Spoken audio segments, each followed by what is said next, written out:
ជំរាបសួរបងចាជំរាបសួរលោកគ្រូបាទបងនិយាយថាស្រូវនៅនេះប្រភេទស្រូវអីដែរបងស្រូវចកេះក្រងលោកគ្រូស្រូវចកេះក្រងអាហ្នឹងស្រូវខ្មែរយើងឬក៏មិនដែរបងចាស្រូវខ្មែរយើងស្រូវខ្មែរយើងណាចាអាហ្នឹងយើងធ្វើប្រហែលខែបងអាហ្នឹងខ្ទង់4ខែលោកគ្រូខ្ទង់4ខែណាចាបាន1គីឡូប៉ុន្មានបងឆ្នាំនេះបាន500ទេលោកគ្រូ520ចាជូថោកមែនតើស្រូវទុំដាច់បានគេឲ្យ550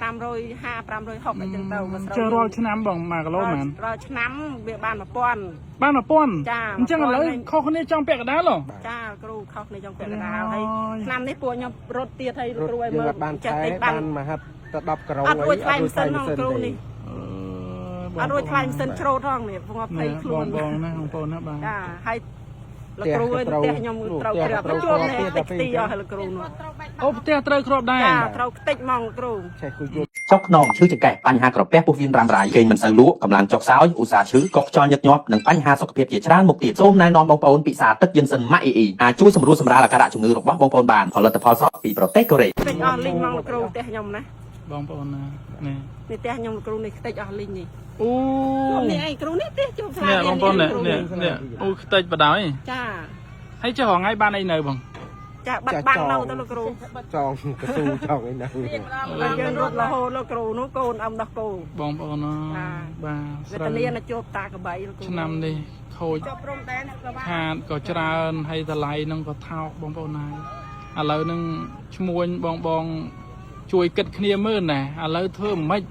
បើប្រជាពលរដ្ឋជួបទុកលំបាកអញ្ចឹងផងហើយឥឡូវមកស្រូវថោកអញ្ចឹងទៀតតើយើងទាំងអស់គ្នាយើងគិតយ៉ាងម៉េចដើម្បីជួយកសិករយើងបងប្អូនគិតមើលអត់រួចថ្លៃម៉ាស៊ីនផងបងប្អូនហើយចឹងនៅថ្លៃជីបាទនៅថ្លៃថ្នាំផ្សេងទៀតបាទនឹងអត់គិតទេលោកគ្រូបាទឲ្យតែរួចទៅថ្លៃច្រូតគេអត់រួចទៀតអត់រួចថ្លៃច្រូតទេ3ហិកតាបាន30បាវហ្នឹងលោកគ្រូគិតមើលបាន30ក្បួចដោយសារយើងរវល់ទៅរត់អត់បាន3តោនហ្នឹងលោកគ្រូវាអត់រួចបដ ாய் អញ្ចឹងណាចាពងច្រូតឲ្យគួយគ្រោះគ្នានេះឯងរត់យើងទៅខាងណានេះច្រូតក៏អត់រួចដែរចាវាអត់រួចទេលោកគ្រូនេះគឺទឹកភ្នែកកសិករផ្ទាល់ហើយបងប្អូនខ្ញុំអត់មានទៅអីណាមកសុំឲ្យគាត់សំដែងទេនេះគឺជាក់ស្ដែងផ្ទាល់នេះបាទផ្ទាល់ហើយនៅស្រូវនៅគោយន្តនេះនៅដឹងទាំងអស់ចានេះគោយន្តនៅទីនេះបងប្អូនណាបាទនេះគោយន្តនៅទីនេះហើយបងនៅទីនេះពងថាច្រូតហើយគឺថាអត់មានទឹកភ្នែកស្រក់ទេបងប្អូនព្រោះអត់មានលុយឲ្យគេគ្រប់ថ្លៃច្រូតនឹងផងថ្លៃម៉ាស៊ីនហ្នឹងហើយអញ្ចឹងឥឡូវមានបងប្អូនខាងណាក៏ដោយបងប្អូនគិតធ្វើយ៉ាងម៉េចដើម្បីជួយកសិករយើងបាទហើយភាគីពាក់ព័ន្ធខាងស្ថាប័នពាក់ព័ន្ធណាឥឡូវយើងជួយយ៉ាងម៉េចបាទប្រជាជនយើងពងជួបទុកលំបាកបែបនេះបងប្អូនណាបាទមិនមែនជារឿងលេងសើចទេ